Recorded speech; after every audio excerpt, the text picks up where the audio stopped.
Greetings to you, dear friends and subscribers. Today we continue our amazing story about Rob and Karen, which has already become for many people not just a narrative, but a real journey through emotions, love, betrayal, and forgiveness.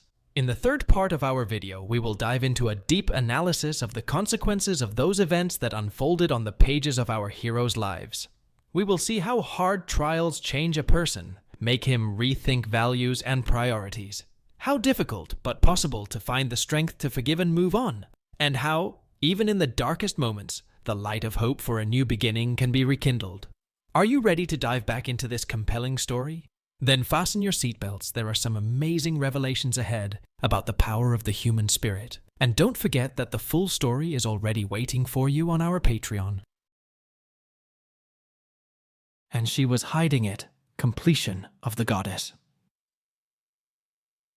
Chapter 3. You would be a fool to reject your wife's love, Avril said. Karen raised her hand before Avril could say anything else. Leave him alone, she said. You heard the doctor. He needs to lower his stress level. I know my Rob. He'll analyze this like he does everything else. He'll make the right decision. I hope you're right, Avril said. Karen kissed my cheek. We'll be back, she said.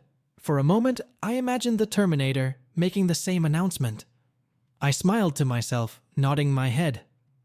I'll be here, I said. Just do me a favor and bring my laptop when they're done with it, please. I will, she said. They left the room, leaving me alone with my thoughts. Karen was right about one thing. I would analyze the situation, and very carefully. But I had already made up my mind about the end result. An hour or so later, Lisa peeked into my room and filled me in on the day's events. I take it you've heard about the project, she said. Yeah, I said. What happened? The Admiral and 2 of his handmaidens came out when we were already starting to build momentum, she said. They wanted to see if we could start the engine. As it happened, we were in position, and we started it. Believe it or not, it fired right up, and before we knew it, the thrust was over 90,000 pounds. It sucked a little more fuel than we would have liked, but they said it wasn't a problem. They then thanked us for our work, said we did a good job, and announced that their engineers would take it from there. They took our badges, wiped down our laptops, and left. They didn't say anything else? I asked. She shook her head. No, she said. But I had a feeling something else was going on. It was, I said. Karen? She asked. I nodded my head. Yeah, I said. We dodged a bullet, you know?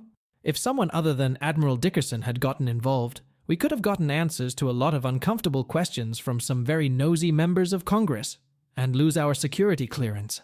I'm just sorry you and the others lost your jobs. Don't worry about it, boss, she said. It was bound to end sooner or later. Have you decided what you're going to do about Karen yet? Yeah, I said. I just need to get more information about this Dumonte character. I keep thinking there's more to it all than what I've been told so far. Just don't analyze it too much, Rob, she said. It's not an engine. You know that. Do what you need to do and move on. Good advice, I said. She got up to leave. You know, Rob, she said, if I ever decided to change sides, you'd be the man I'd want to hold on to.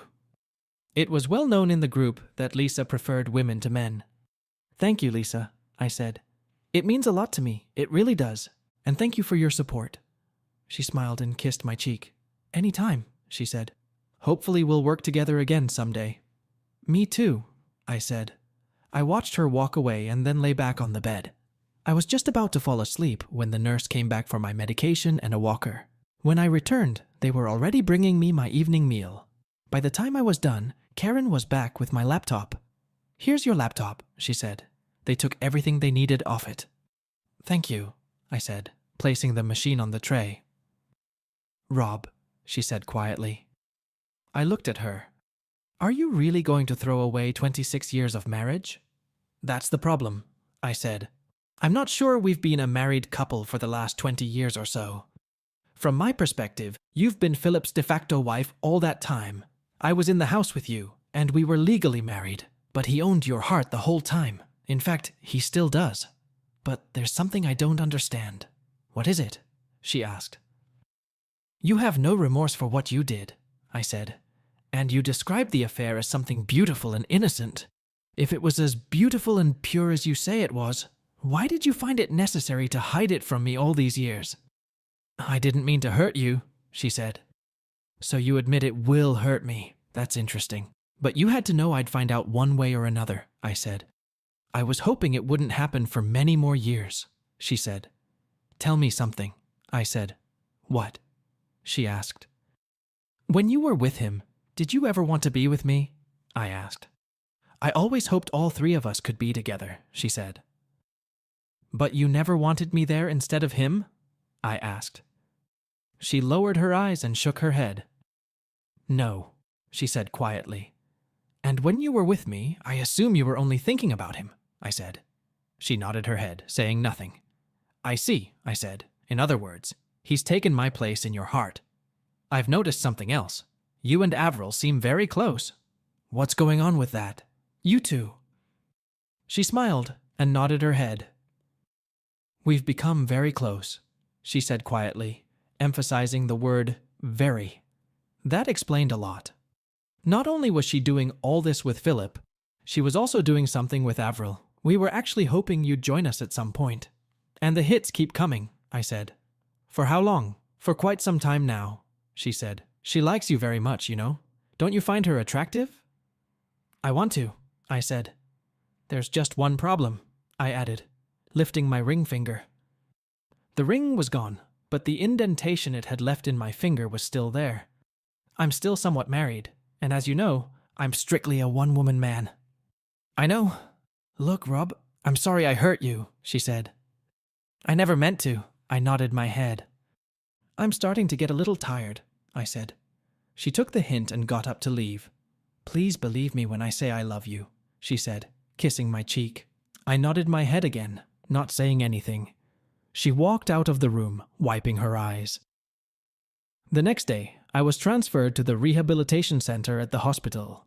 My new room was much bigger than the one I had been in at the hospital, and it had more amenities.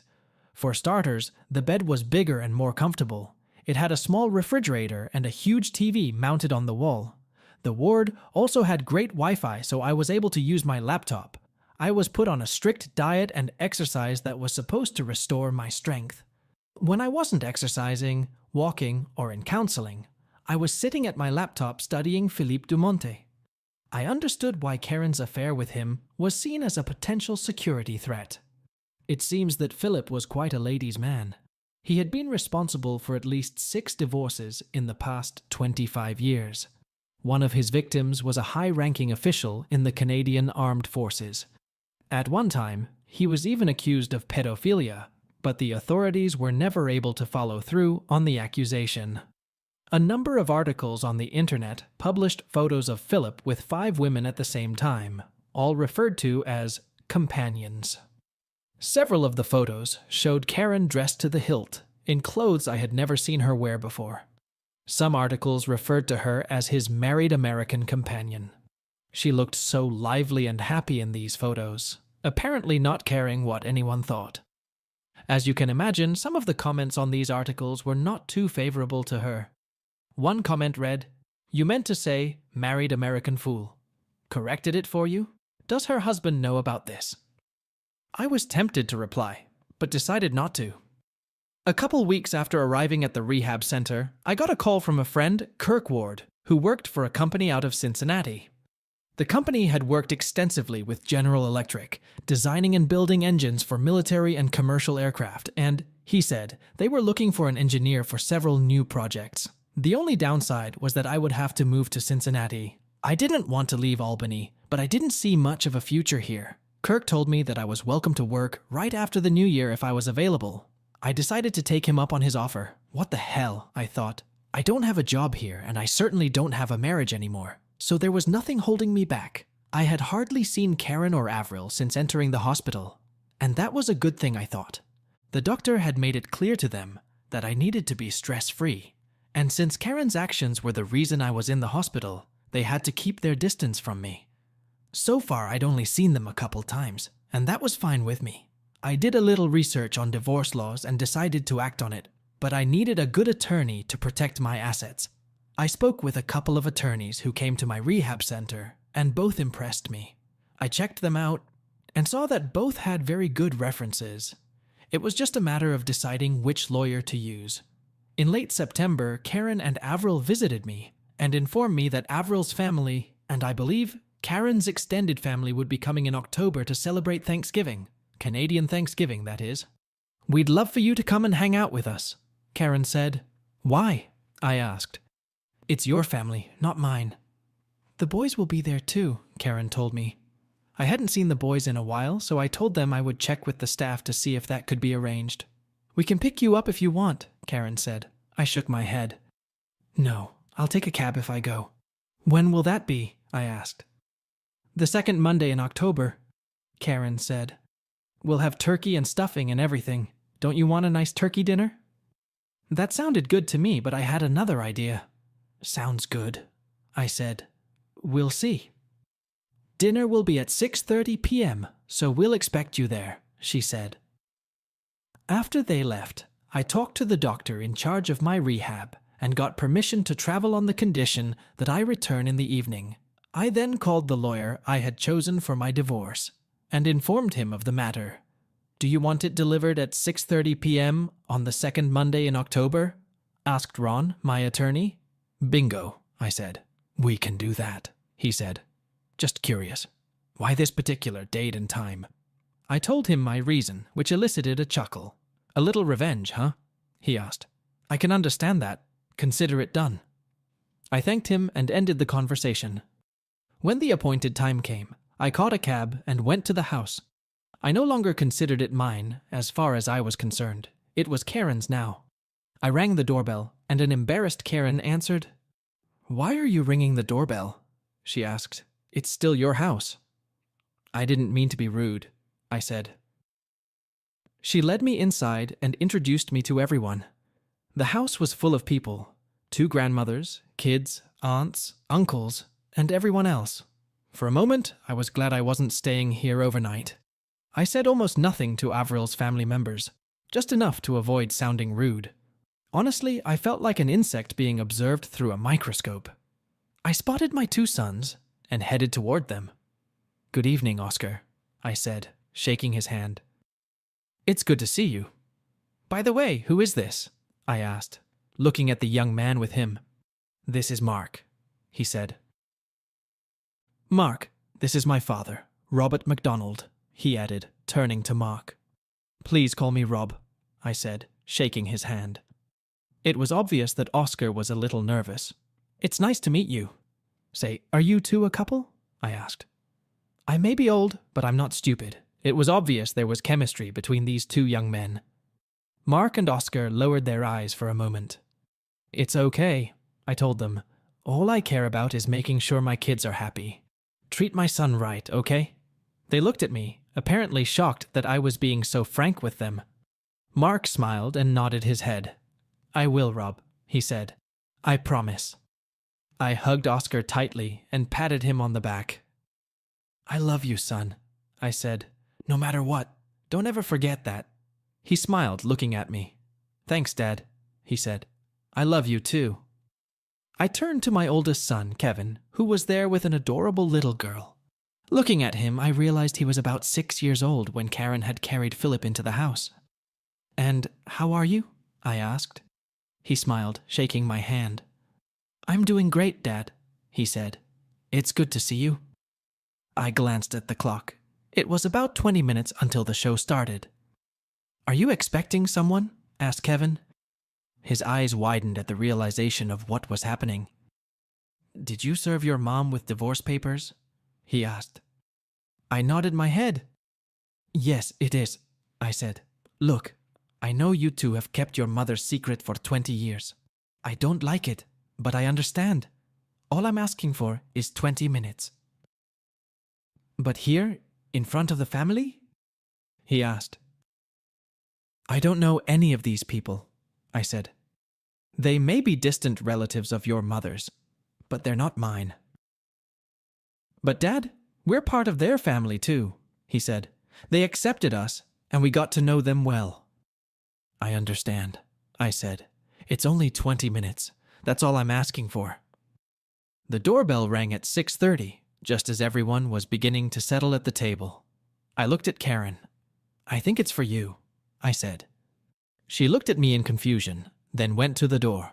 When she opened it, she saw a man in khakis and a light jacket. Mrs. Karen MacDonald? He asked. Yes, that's me, she said. He handed her a manila envelope and asked her to sign. She signed where he indicated, then looked up at him again. You've been served, ma'am, he said. Good afternoon. She looked into the envelope and immediately burst into tears. By this time, everyone had gathered in the front room. How dare you dishonor your wife like that? And on Thanksgiving, and in front of the whole family, Avril said in shock. Everyone else looked at me in confusion. None of them had expected this. How dare I embarrass her? I asked sarcastically. No. How dare she embarrass me the way she's been embarrassing me for 20 years? Do you think it's embarrassing? Try walking around in my shoes for the last few weeks. How about the embarrassment of my spouse sleeping with another man and his wife for over 2 decades? How about the embarrassment the two of you planned, showing her infidelity to my face, exposing this abomination to the world? I paused to catch my breath, feeling my blood pressure start to rise. Thanks to what she did to you and your husband, I lost my family, I said. I lost my manhood, my dignity, my job. I almost lost my life. My whole life for the last 20 years has been a goddamn lie. And you want to know the worst part of it all? Everyone in this house, except for me and a couple other people, knew it. And not one of you even lifted a finger to stop it or let me know. I paused to take another breath. By this point, everyone had gone silent. You could hear a pin drop in the house. And how much do you really know about your one true love, Karen? I asked. Did you know he's been guilty of at least 6 divorces? Did you know that the RCMP once investigated him on charges of pedophilia? They were never able to follow through on the charge, but it's on the rumor mill. I looked at a series of shocked faces, including Karen's. I did a little searching too, and guess what I found? I asked. There are quite a few articles on the internet about Philip, and some of them refer to you as his married American companion. We all know what that means. Your pictures with him are quite revealing. I don't think I've ever seen you look so happy with me. I took a couple more breaths to get my blood pressure under control. I didn't make it easy to get a divorce, I said, turning to Karen. I filed for irreconcilable differences, not adultery. I think I was more than fair. I'll leave you half of what we have in the bank. You keep your pension and I'll keep mine. The house is paid for, so you can keep it. All I need are my clothes and personal effects. The rest is yours. I have accepted a job in Cincinnati and will move there after I finish rehab. I suggest you get an attorney to review the papers and then sign them. My lawyer's number is on the file card. Don't argue with me about this, or it will be very unpleasant. I will take myself back to the rehabilitation center myself. You're a stupid, stupid man, said Amy Lefebvre, Avril's 81-year-old mother. You have 2 women here who love you with all their heart. Can't you put your pride aside and let them love you? Do you love me? Karen literally broke my heart. Is that what you do to someone you love? Like I told Avril, I said. It takes a lot more than love. A good marriage requires respect, commitment, and trust. Karen has shown me none of those things with her betrayal, and I refuse to be with her. Now everyone looked down in shame. I decided I had said enough and grabbed the keys to the truck hanging by the door. I turned around, preparing to walk out. Happy Thanksgiving, by the way, I said before getting out. I jumped into my truck and took a few deep breaths before starting it up. After making sure I could drive, I took one last look around the house. Goodbye, old friend, I said before pulling away. This house had been my home for over 2 decades, and it was the only house Karen and I had ever owned. We bought it in the beginning and spent a lot of time, effort, and money to get it to the shape it is now. I will miss it, but I won't miss the bad memories it holds for me now. I went back to the rehab center and lay on my bed, tears streaming down my cheeks. I wiped my face and vowed never to cry over Karen again. That chapter of my life was over. While eating breakfast the next day, I noticed that I had several text messages on my phone. 2 of them were from my sons, rebuking me for the way I had embarrassed their mother. Too bad, I thought. They had been aware of her infidelity from the beginning. I realized they had kept her secret out of loyalty and a desire to please their mother. But at that moment, I wasn't very happy with them. Karen sent me a text begging me to give up on the divorce. That's not going to happen, I thought. I said, no. When I returned from morning therapy, I saw a young couple standing at the door of my room. Good morning, the young woman said. I don't know if you remember me from yesterday, but I'm Simone and this is my husband Georges. I vaguely remembered them from the previous day. Can we come in and talk? Sure, why not? I said. You'll have to forgive me, but yesterday was a little crazy. If I remember correctly, you're Avril's daughter, right? Yeah, she said. It was a little crazy. I was 13 when I first met Aunt Karen and your two sons. When she and Daddy went back to Albany, I asked Mom if they were having an affair. She said yes, and said you knew all about it and approved. I didn't quite believe it at the time, but I didn't say anything. I realize now that you didn't know. No, I said. I've trusted her all these years and never thought she'd do something like this. I found out about it when your mother brought the painting into the house after your father died. That's terrible, she said. I'm so sorry for you. I'm so sorry. What's done is done, I said. I'm sorry I ruined your holiday dinner. No, it's all right, she said. Really, it was a little restrained. Aunt Karen made a place for you, and the empty chair spoke volumes. You were right in most of what you said. We all knew, and none of us did anything to stop it. Not all of us approved of it, though. Oh? I asked. Don't get me wrong, she said. I loved my daddy. I still do. But I know he was what you might call a ladies' man. He took what he wanted, and when he wanted it. He loved my mom, and she loved him, so they stayed together. And yes, she had lovers too. I didn't approve, but I couldn't help it. Georges went through something similar, and I could see the pain it caused him. It took him a long time to come to terms with it. At least I didn't end up in the hospital, Georges said. I smiled. Is it true that her infidelity put you in the hospital? Asked Simone. I nodded my head. Yeah, I said. They even have a fancy name for what happened. It's a lot like a heart attack. That's why I'm here. I'm sorry, she said, putting her hand on my arm. I could tell she was sincere. It's okay, I said. They're reassembling me. When they're done here, I'm going to Cincinnati. You did the right thing in divorcing your wife, Georges said. And I applaud you for destroying the painting. But at some point you will need to forgive your wife in order to move on with your life. Trust me. Thank you, I said. But I'm not quite ready for that yet. Maybe after the divorce is finalized. Karen still doesn't think she did anything wrong. Maybe she'll change her mind, Simon said. Maybe, I said. But I'm not going to stand around holding my breath waiting for it to happen. We talked for another half hour before they got up to leave. Accept our invitation to visit us in Montreal sometime, she said. Perhaps for the holidays. You are welcome to come anytime. Thank you, Simone, I said. I appreciate it. Maybe I'll do it someday. Georges and I shook hands, and Simone kissed my cheek before they left.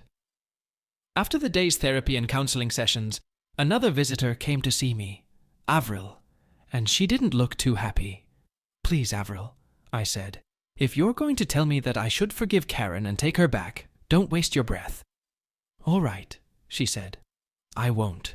I just want you to know that she's hurting just as much as you are, maybe even more. Oh? Asked I. How can that be? I thought she had everything she wanted, and a new family to boot. She cries every night, Avril said. She has nightmares too, nightmares about your dead parents judging her for what she did. So she has a conscience after all, I said. But it's a little late for that, don't you think? She loves you, Avril said. And frankly, so do I. Why can't you just let us love you and heal your heart? As I pondered her words, I had an idea. You know, it just hit me, I said. You have no idea what I'm going through because you've never been in a serious relationship. That's ridiculous, she said. I was married to Philip for many years. You were married, that's true, I said. But let's face it. Neither of you were faithful to the other. You both had lovers outside of marriage. You can't understand what fidelity is because you've never tasted it. You can't know what it's like to love someone solely Because they ripped your heart out. It would be like me trying to explain the structure of a jet engine to someone who has never seen an airplane. What do you suggest? She asked. I was just making an observation, that's all, I said. So you're going to get a divorce no matter what happens to your wife? She asked. Yes, I said. After all, she's been with Philip for 20 years, not caring one bit about how it would affect me. That's not true, she said. Karen has often said that she never meant to hurt you. She never disrespected you, and for that matter, neither did Philip. Maybe not with words, but they both disrespected me with their actions and lies, I said. So this is your last word? She asked. I nodded my head. Pretty much, I said. She mocked our marriage, humiliated me, robbed me of my manhood. I have to make things right. Very well, she said. I'm really sorry about that. We could do something together. I smiled. I didn't doubt Avril. She was certainly pleasant to look at. But there were principles at work here that she just couldn't understand. And I was starting to get tired of trying to explain it to her. Perhaps sometime in the future, she began. Not until after I'm divorced, I said. Technically, I'm still married, and I'm strictly a one-woman man. Avril kissed me before she got ready to leave. You didn't say no, she said. So, there's still hope. My rehab was going according to plan, and my heart condition was steadily improving. It also helped that Karen and Avril had finally decided to leave me alone for a while. About 2 weeks after that dreaded Thanksgiving Monday, I got a call from my lawyer. How are you feeling, Rob? He asked. It's getting better, I said. It's getting stronger. Why? What's happening? Well, he began. Karen wants to have one last meeting with you before she signs the papers. Is she disputing something? I asked. No, Rob, she just wants to talk to you one last time, he told me. What do you think? I asked. What could it hurt? He asked. A quick meeting. You argue your point. Let her speak. Then she'll sign. Okay, I said. Go ahead and organize it. Can we do it here at the rehab center? I don't see why not, he said. I'll bring a notary with me, and we can set the record straight. We set up a meeting in my room at the rehab center 2 days later and ended the conversation. I made sure to warn the nurses so no one would disturb us. 2 days later, my lawyer and I were sitting in my room when Karen and her lawyer walked in. We introduced ourselves to each other, and I turned to Karen, noticing that she looked like she had spent a lot of time crying.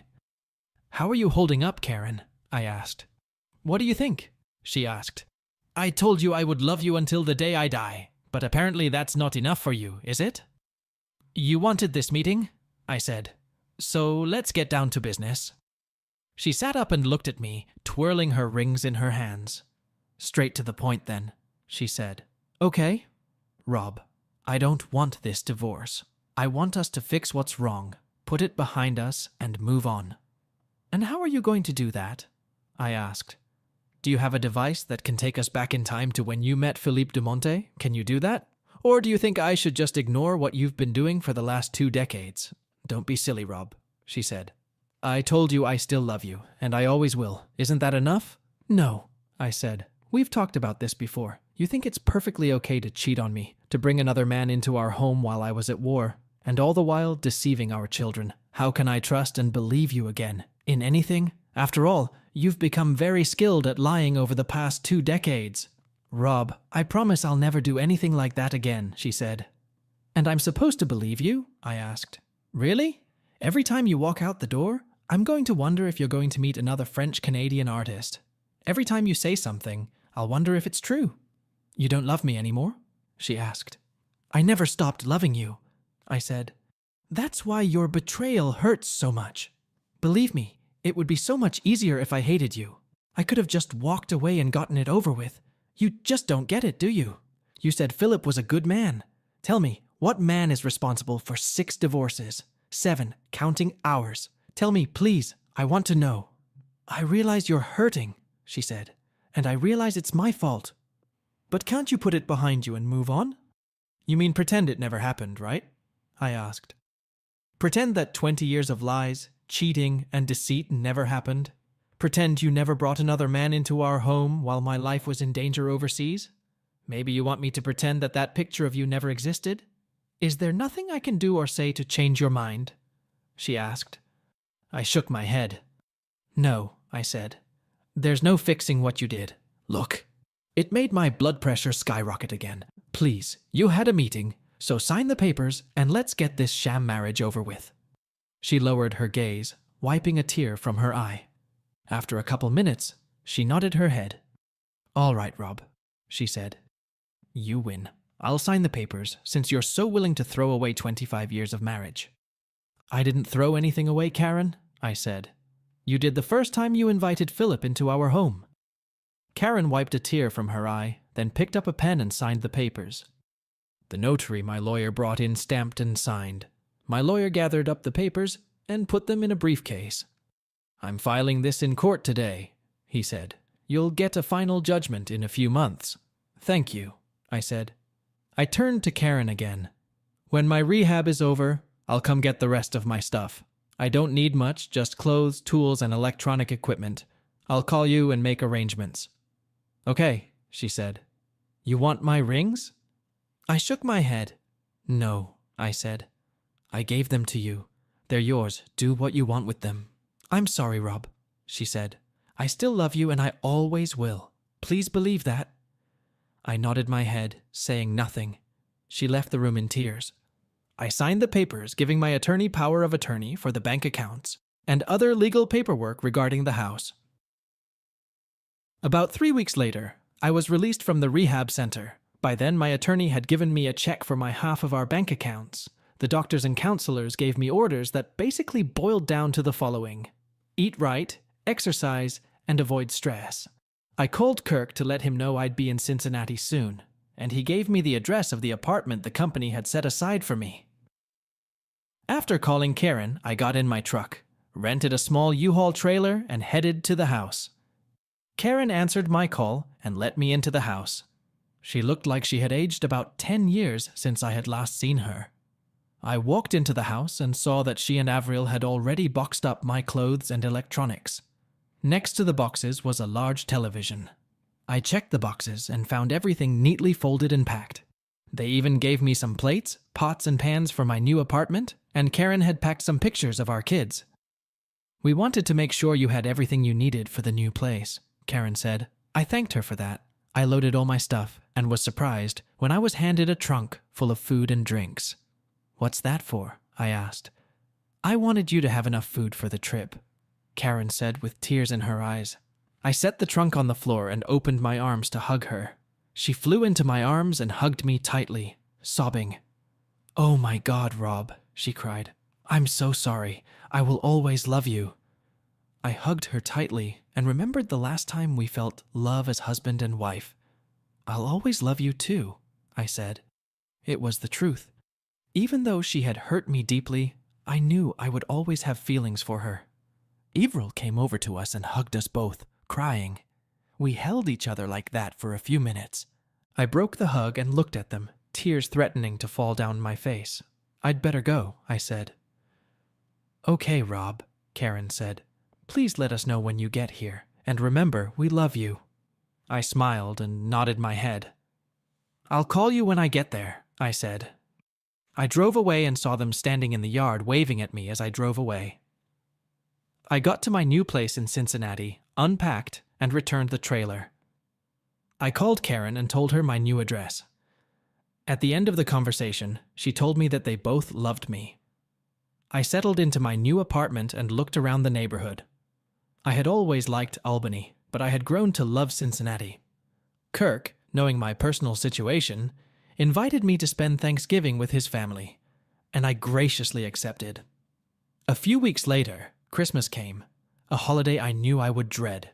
Christmas had always been special to our family, and I felt strange and lonely, not having anyone to celebrate it with. I decided to volunteer at a local homeless shelter for the holiday, thinking it would help take my mind off my loneliness. While serving meals and interacting with homeless families, I remembered my grandfather's words. "I used to feel sorry for myself because I had no shoes. Then I met a man who had no feet." That certainly applied here. I was surprised when I received a Christmas card from both of my sons, but even more surprised when I received a sweet card from Karen and Avril. It was signed, "We both love you and miss you very much." At first I was upset because I hadn't sent anything to either of them. I called my sons, who told me that Karen and Avril were in Montreal. I called Simone and George and talked to them, and then I talked to Karen and Avril. "We love you, Rob," they said when I was done talking. I dove headfirst into my work, and it was very therapeutic. I would hear from Karen from time to time, and she would always end the conversation by telling me that she loved me. In mid-January, I was curious to know how their exhibition went, so I did a search. The reviews I read were somewhat mixed, with most critics calling it boring. Something told me that Avril didn't like it too much. By the end of April, I received the final divorce decree. "Congratulations," my lawyer wrote on a sticky note. "You are a free man." Wow, I thought sarcastically as I opened my beer. My life consisted of a job and a one-bedroom apartment. Despite Kirk's best efforts, I just wasn't in the mood for dating and going out. The calls from Karen and Avril had stopped too, which I appreciated. One Thursday in mid-August, almost a year after Avril showed up on my doorstep with Karen's portrait, I got a call from Kevin. "Dad," he said, "you need to go back to Albany." "Why?" I asked. "What's going on?" "It's Mom, Dad," he said. "She's in the hospital, and they don't think she'll make it to the weekend." "What?" I asked. "What happened?" "She was diagnosed with a very aggressive disease a few months ago," Kevin says. "They've done everything they can, but nothing is helping. She's asking for you, Dad. She wants to see you before she dies." I thanked him for letting me know and called Kirk, who gave me the day off and said he'd straighten things out with HR. I packed up my stuff in my truck and hit the road. When I arrived at the hospital, I saw Kevin and Oscar outside. They took me to their mother's room. "Thanks for coming, Dad," Oscar said. "Avril is with her, but she keeps asking for you." "No problem, son," I said. "What do the doctors say?" "They say she doesn't have more than a couple hours to live," Oscar said. "As long as she's conscious, but it won't be long." When we entered the room, I was stunned. The beautiful woman I had seen just last year was gone. She looked tired and haggard, her eyes red and sunken. She had lost almost all of her hair and wore a gray turban on her head.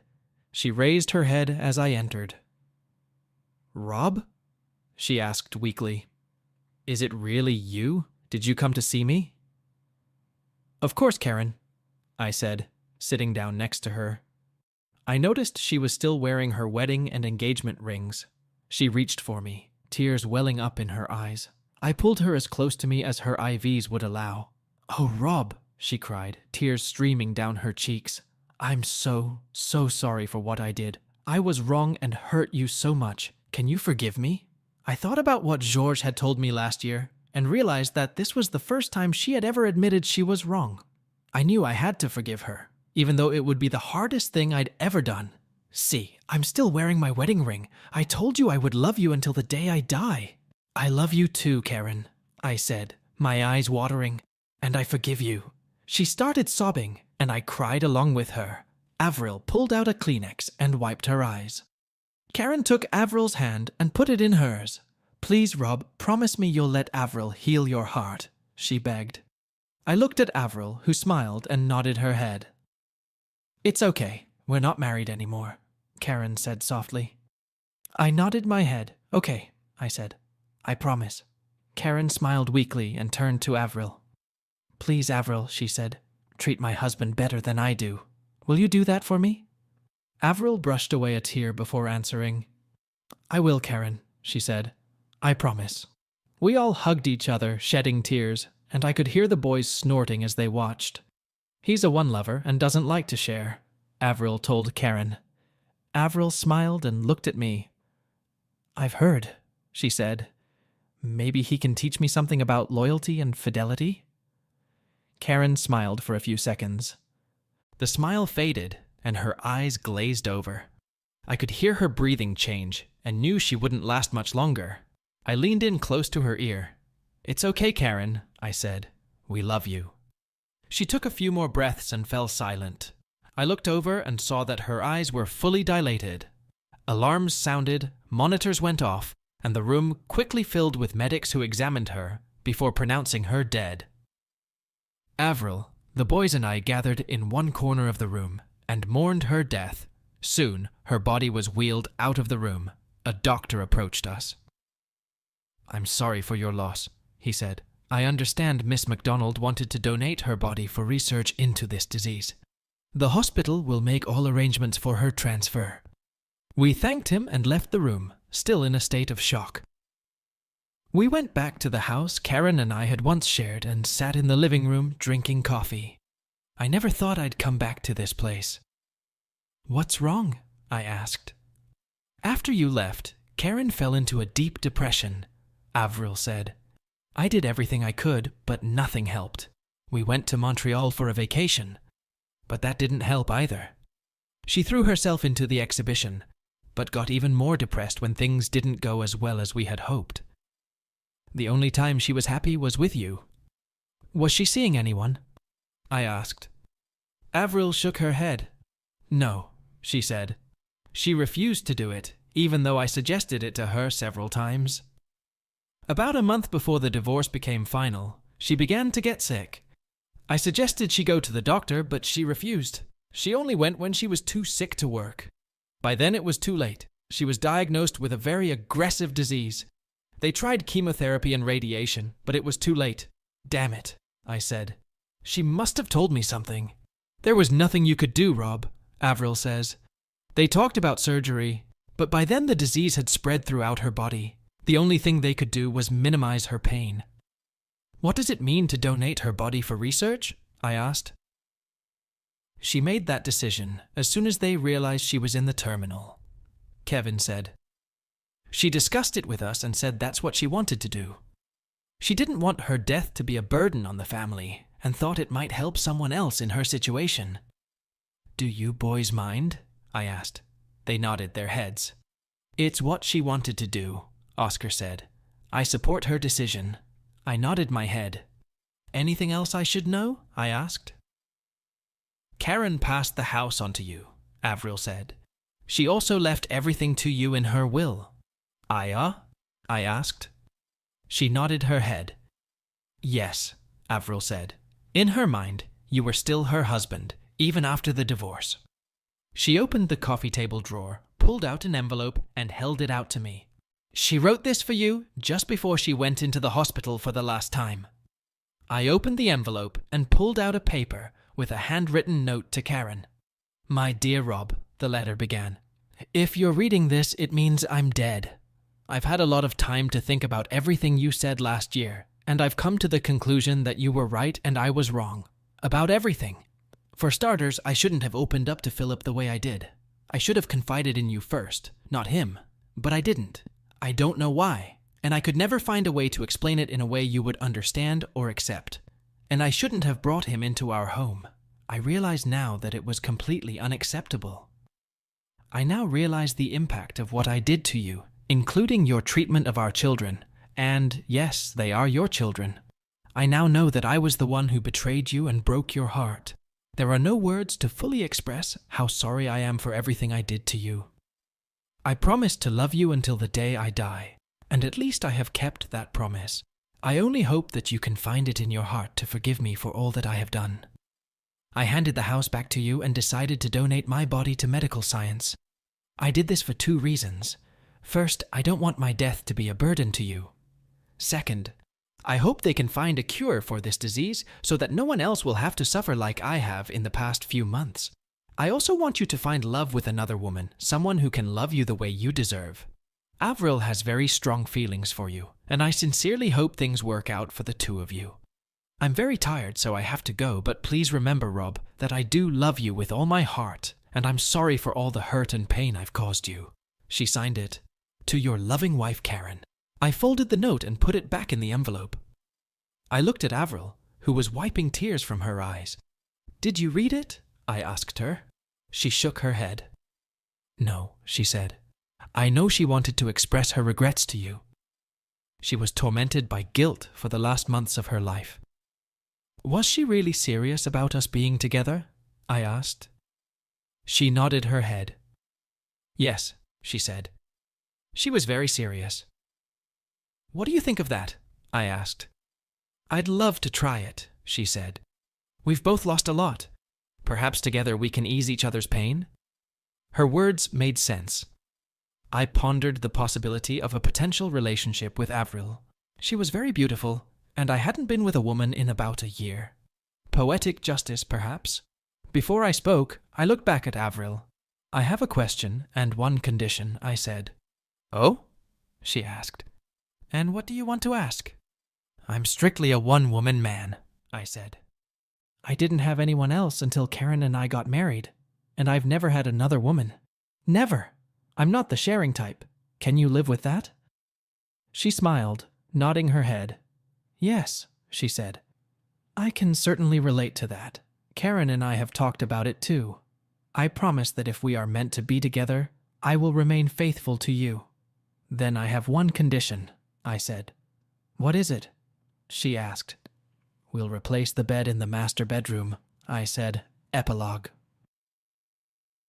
I just finished filling out my tax return for the year and took a close look at my finances. The last 6.5 years have been quite exciting, to say the least.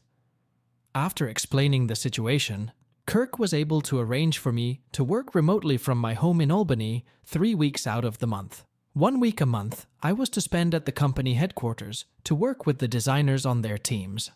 Avril kept her promise and even stayed with me in my one-bedroom apartment in Cincinnati during the weeks I needed to be there. After what I had experienced with Karen, I had adopted the old trust but verify rule. Avril understood my motives and did her best to earn my trust. Over the past few years, she hadn't just numbed the pain of Karen's betrayal. She had replaced my first wife, becoming my soulmate. Her family approved of our relationship and accepted me as Avril's spouse. Even her children started calling me Daddy Rob and considered my 2 sons their half-siblings. We spent many holidays in Montreal with the family, and they came to Albany to share some holidays with us. They were wise enough not to broach the subject of Karen and Philip, at least in my presence. Avril has not only taught me to love her, but also to speak French well enough to hold an intelligent conversation. Even better, I no longer need a French-English dictionary to translate her.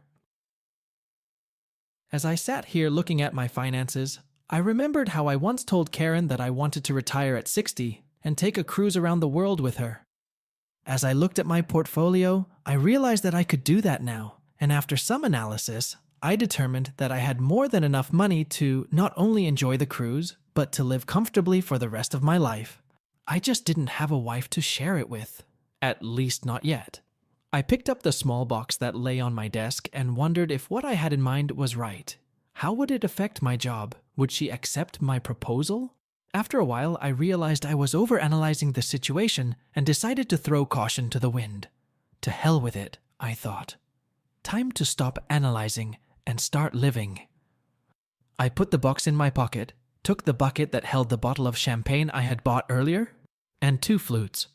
Show's on, I said to myself as I walked up the stairs. Avril's delighted squeals as I retrieved the ring were music to my ears. Dear viewers, we have come to the end of our incredible story of Rob and Karen, which was not just a story, but a journey through the deepest and darkest corners of human feelings. This story showed us that love and betrayal can go hand in hand, but also how important forgiveness and the ability to move forward is. We saw Rob make the decision to put the past behind him and give himself a chance at a new beginning with Avril, despite all the pain and disappointment he went through. It shows that even after the deepest trauma, there is room for healing and the possibility of new love. Karen, for her part, faced the consequences of her decisions and was forced to admit her mistakes. Her last words and actions before her death reflect a deep remorse and a desire for Rob to find happiness, even if it meant happiness without her. It reminds us that true love sometimes requires us to be willing to let go of another for their good. Avril, who at first seemed like just another member of a complicated love triangle, is revealed as someone capable of deep feelings and willing to support Rob in his journey to healing. Her relationship with Rob demonstrates that love can arise in the most unexpected places and that everyone deserves a second chance at happiness. This story is an example of how love, betrayal, and forgiveness can weave people's lives together, creating a complex but ultimately beautiful picture of the human experience. It shows that while the heart can be broken, it can also be healed, and that sometimes forgiveness is the key to our own liberation. Thank you for joining us on this journey. We hope this story is memorable and makes you think about your own relationships and capacity for forgiveness. Don't forget that the full version of this story is available on our Patreon, where you can find even more of the details that wove this story.